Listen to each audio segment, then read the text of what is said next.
Mic's up.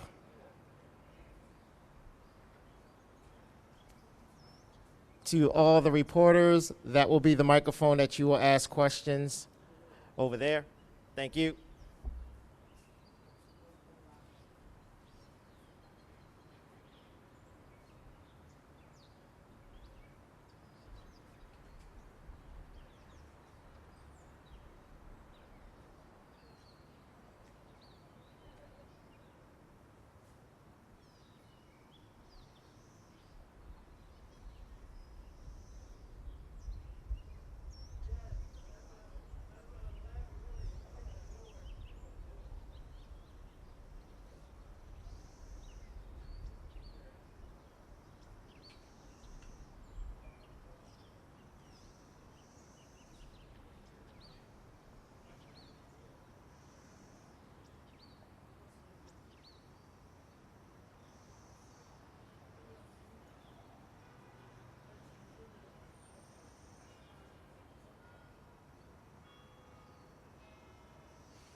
Mic check, 1, 2. Mic check, 1, 2. Last sound check before we begin. 10, 9, 8, 7, 6, 5, 4, 3, 2, 1. We're good? Mic is hot.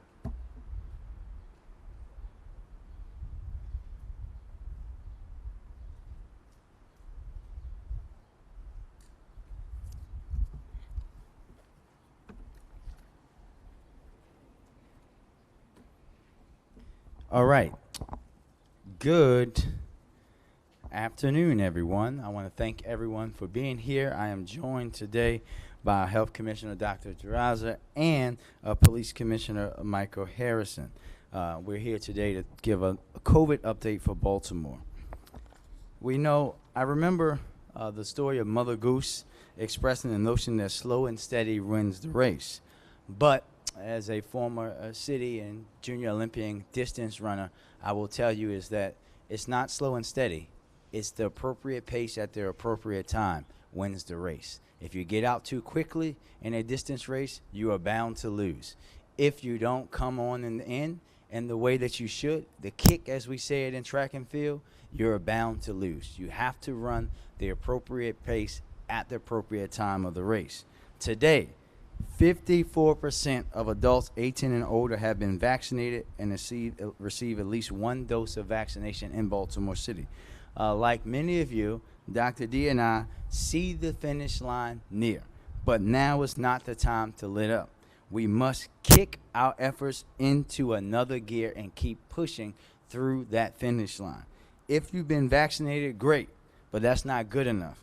Tell your friends and neighbors to get vaccinated as well. Tell your mother, your brother, your sister, your uncle, your aunt, your baby mother, your baby father, everyone that you know to get vaccinated.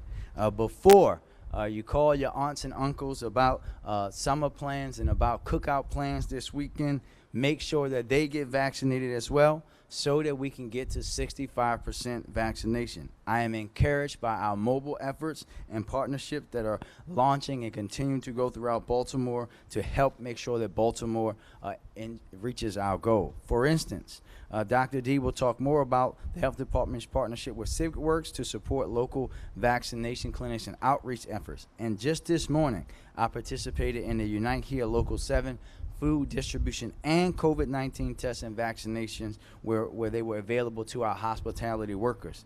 It's going to take the entire village of Baltimore to make sure that we get to that 65% and tackle this pandemic.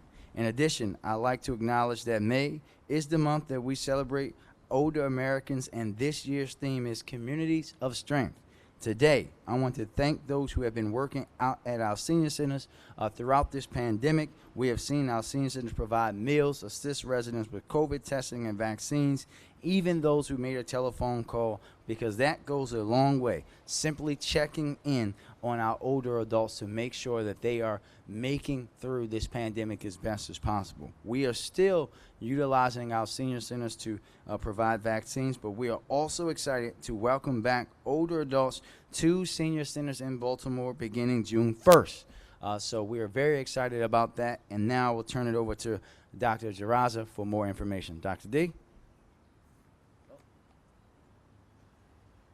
Good afternoon, and thank you, Mayor Scott, for your continued and steady leadership. To review our latest case data, we continue to see marked improvements in our COVID-19 metrics. Our daily new case count average is approximately 44 new cases per day, a decrease of 81% from 4 weeks ago. To date, there have been a total of 52,739 confirmed cases of COVID in Baltimore City. 1,004 Baltimore City residents have lost their lives to COVID, and we're now averaging 3 deaths per day. Our current percent positivity is 1.4%, a 68% decrease from 4 weeks ago. Our intensive care unit and acute care unit capacity have also decreased and are both holding at 83% and 87% respectively. As of today, 54% of adults 18 and older have been vaccinated with either their first or single dose of vaccine, while 45% of adults are fully vaccinated. Mayor Scott stated it perfectly. The finish line is near, it is in sight, but we still have work to do, with our goal being for 65% of adults to receive at least one or a single dose of vaccine in order to lift the indoor mask mandate, understanding that we have a longer-term goal of at least 80% of city residents being vaccinated by early 2022. And this really does require an all-hands-on-deck approach. The Baltimore City Health Department and our clinical partners have been working tirelessly for the past few months to increase our vaccination rates, and over the summer, we'll continue by increasing the number of pop-up and mobile vaccination clinics for our residents. However, we fully recognize that the support of community leaders and organizations helps make this work possible and will be vital to achieving these goals. That's why today, the Baltimore City Health Department and CivicWorks are pleased to announce a grant program for local organizations interested in setting up COVID-19 vaccination clinics or performing vaccination outreach and education in Baltimore City. Applicants can apply for small grants ranging in amounts from $500 up to $5,000. We're excited to see this grant program support the work of the Baltimore City Health Department's Value Community Ambassador Program. This program has focused on addressing vaccine deliberation in key Baltimore City constituencies, including African Americans, older adults, Latinx community members, individuals experiencing homelessness, Orthodox Jewish community members, young men, pregnant and lactating women, immigrants, pediatric populations, communities of faith, and people with disabilities. The goal of our grant program is to support the work of our value ambassadors to educate and mobilize within these communities as they make informed decisions to get the vaccine. Interested community organizations and individuals can visit civicworks.com/COVAX small grants for more information. Equitably vaccinating residents remains the best way for us to lift our local indoor mask mandate and return to normal. To achieve these goals, we're making it even easier for individuals to know where to get vaccinated. The Baltimore City Health Department has begun releasing weekly online schedules of mobile and pop-up clinics put on by our value ambassadors. These events are specifically focused on areas of Baltimore where there are lower vaccination rates. These sites do require pre-registration, and residents can visit covax.baltimorecity.gov or call 443-984-8650 to make an appointment. Our website also lists schedules for the mass vaccination sites supported by our partners and that are available throughout the city. Most of these sites provide Pfizer vaccine, which is approved in children 12 and up. Our online weekly schedule includes the hours of operation, how to register for a vaccine, as well as the types of vaccines being offered at a site.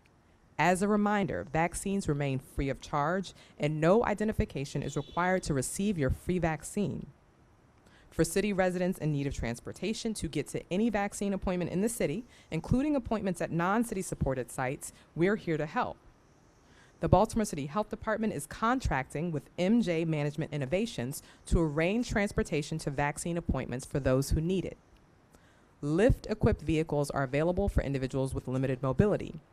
If you need help with transportation, please call 410-372-3444 or email covidtransport@mjminnovations.com. Please plan ahead and call in advance. For our city residents who are homebound, the health department continues working with the fire department and a growing number of clinical partners to provide the vaccine in your home. If you're homebound, please register for the vaccine at covax.baltimorecity.gov. The registration form includes a question where you can indicate that you're homebound.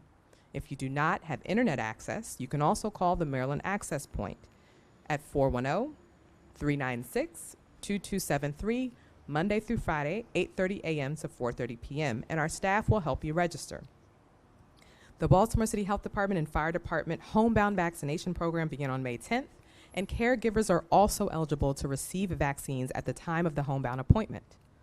The health department is also working with Lutherville Pharmacy, LifeBridge, and Pecora Shalom, and independent homebound providers to vaccinate homebound Baltimore City residents.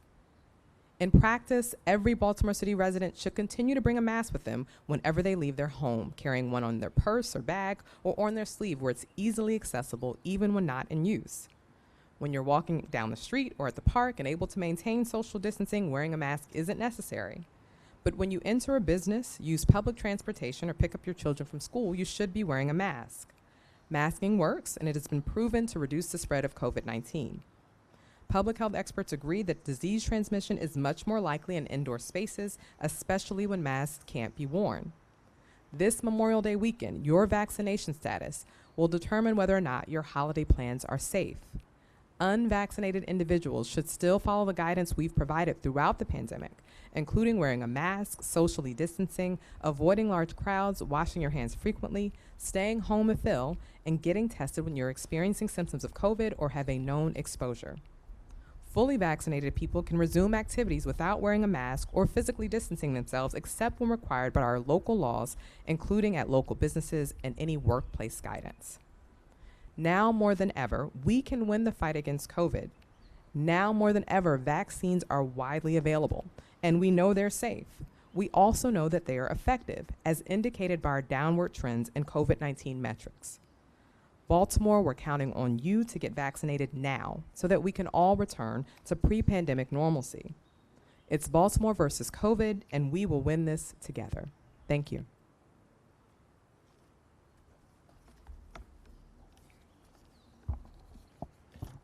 Thank you, Dr. D, and thank you for your leadership throughout the pandemic. Now we'll take questions.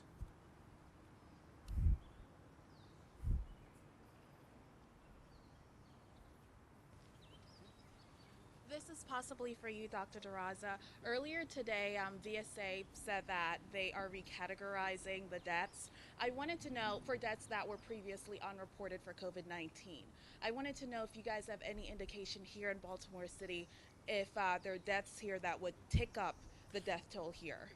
We imagine there will be. We don't know the final number yet, but we do anticipate that there likely will be some increases for Baltimore City. And can you just give us an idea, just refresh our memories about this whole mask mandate? Where do we stand here in Baltimore City? Is it just outside where you don't have to wear a mask, inside, and then this percentage thing, where do we stand with that? Good question. So outdoors, unless you're at what we call an outdoor venue, so those include our sports stadium or any type of ticketed event, you don't need to wear a mask. If you're at an outdoor venue, it's a ticketed event, then we do require masks. Indoors at all locations, masks mandate are still in place, and so there is mask wearing required indoors. And you mentioned today we are at what? 54% of all adults 18 and up have received at least a first or a single dose, and our goal is 65% to align with where the state was when they lifted the indoor mask mandate. So what is going on in Baltimore City why we aren't getting to that 65% mark as quickly? Yeah, so I think, first of all, the state, you really have to look at across all the jurisdictions. And we know that Baltimore City is different from every other jurisdiction. We're a large urban jurisdiction, accounting for about 10% of the state's population. We're much more densely populated. We also house residents who may have more issues with access to transportation and have additional underlying comorbidities. Or we have more residents that are frontline essential workers that can't necessarily take off work to get a vaccine appointment during the day. So the way that we're addressing that is through a lot of the work of our mobile vaccination clinics, understanding that we need to bring vaccine to the people that are highest need. So those areas of lower vaccination coverage are the first places that we're going to go, recognizing that may not be a population that can go to a mass state site during the day. If I may ask one more for Mayor Scott. So earlier this morning, you were at that event at M&T Bank Stadium. The lines were really long, and the folks for Local 7 are saying that 70% of their workers still are not back working yet. What can you tell us about what's being done to help these people? Well, I think you heard from Roxy earlier today about the partnership that we've had with them throughout the pandemic. We're going to consistently work with them, not just to make sure that they're able to get the food, get the vaccine. She talked to you about the legislation that we passed to make sure that those folks are the first brought back to work as things open back up. But it's also about us partnering with them to make sure that for some of them who won't be able to go back to their job, that we partner with them to train them and retrain them through the Office of Employment Development and others to get them into other areas of careers that they will be able to succeed in now. These are folks that I have had the pleasure of working with for many, many years. And you saw for yourself firsthand today how upbeat they are, even though they have been impacted by this pandemic more than anyone. And we're going to continue to support them in the ways that we did today and have throughout the pandemic, and we'll continue to. Roxy was saying that it could be 6 months before we figure out when conventions are coming back, when hotels will be filled up again. Do you have any indication? All right, go ahead. Do you have any indication right now of what the forecast is looking like to bring these events back? What?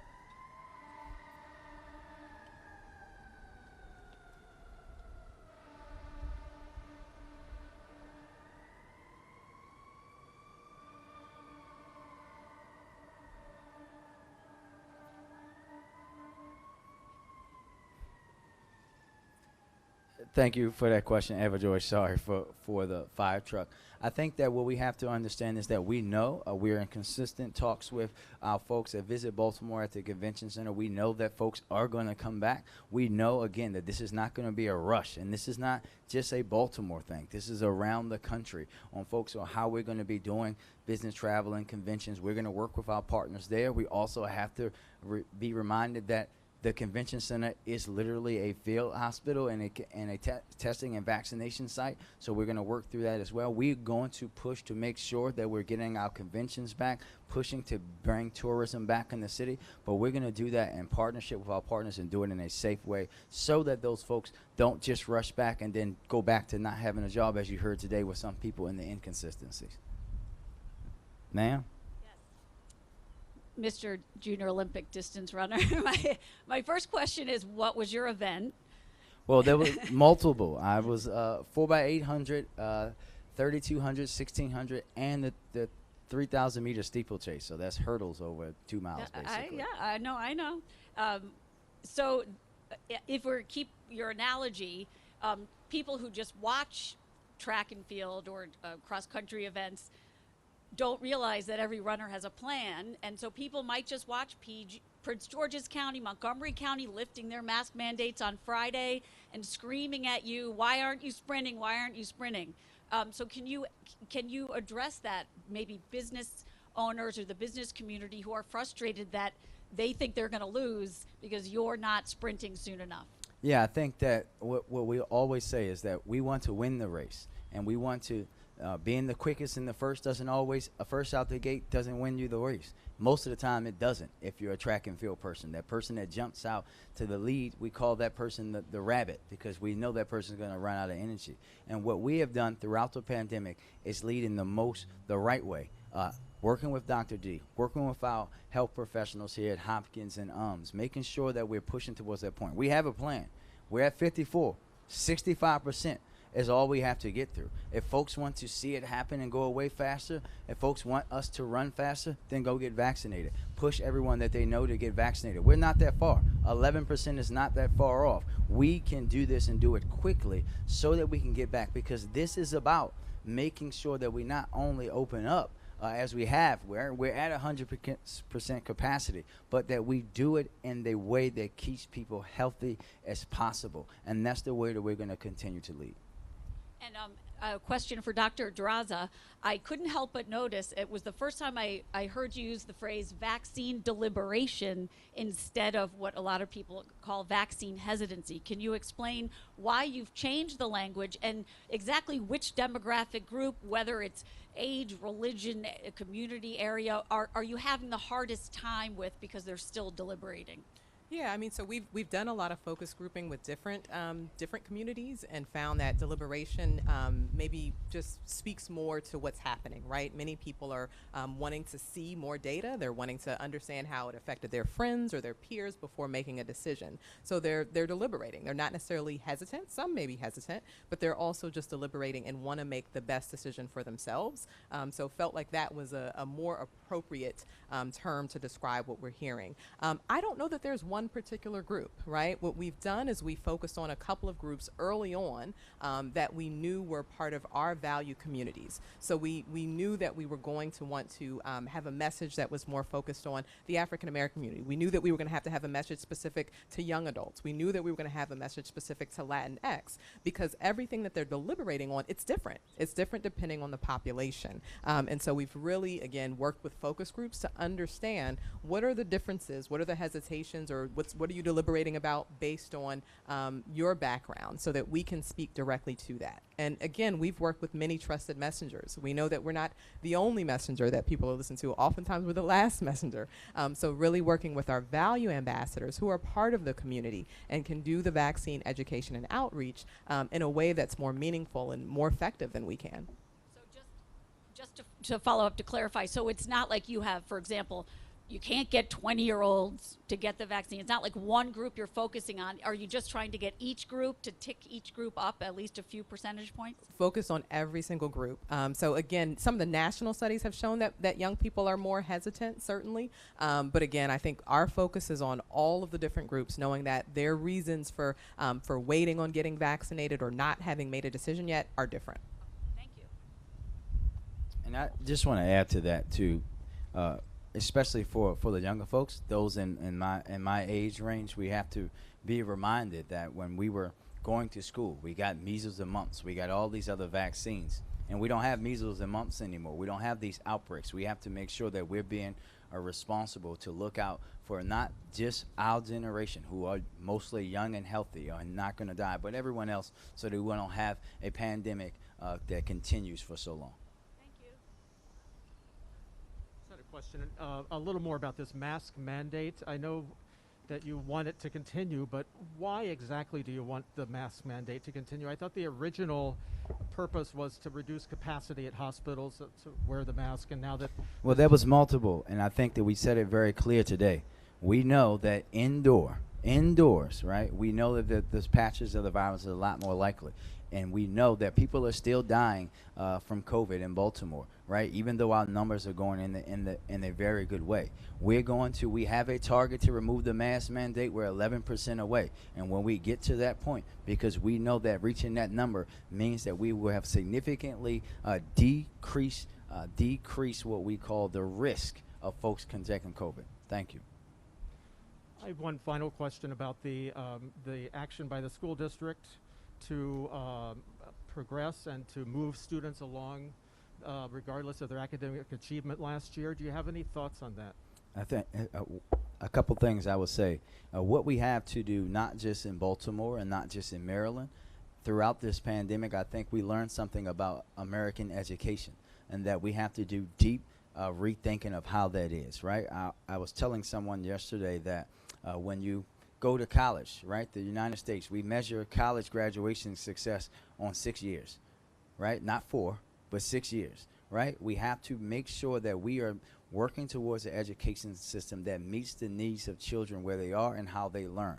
We know the system made decisions. We know that other ones around the state are going to be making decisions, probably similar decisions, because you have to think about how it is. Imagine if you, sir, lived in a neighborhood where you lived in a household where there were 5 children that had to use the same internet, and you had 5 computers, but the internet speed couldn't keep up, and that you were struggling, not because you didn't try to go to school every day, but because you simply couldn't. We have to understand that, and when you guys are running these stories, I want you to understand the reality of people in Baltimore City schools and these families. These are our children. These are not pawns for you guys to play on. These are the future of our city, and have that understanding when you guys are doing this, because this education system, not just here in Baltimore, but in our country, this pandemic has showed us that we have to really take that and do it over. So you support it? Thank you.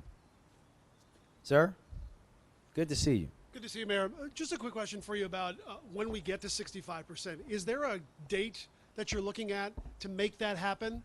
A lot of people are just frustrated that everyone, city, state, everyone keeps moving the goalpost as to when we can get to there. Is there a date that you're looking at? We didn't move the goalpost. We said 65%. When we get to 65%, we'll take it away. But is there a date that you're There's looking no at? date. The date is whenever we have the amount of people who get vaccinated that will equal to 65% in the city of Baltimore. We will never move the date. 65% is the date. We're at 54% again. I think that that for you guys, that's only 11%. We're not that far away, right? Think about how those numbers have been improving for us in the city over time. And now that we're doing these pop-up vaccination clinics in neighborhoods, we expect to see it go even more. But what we really need is for folks to be pushing, everyone, all of us, me, you guys, pushing to folks, get the vaccine. We can see it, right? We all want to be having, not just here, right? Not just here when Lamar and the Ravens are taking on the Chiefs on Monday night, for everybody to be in the stadium, but also to be across the city and celebrating in the way that we all want to. This is how we can do that. Get the vaccine so that we can move on. Thank you.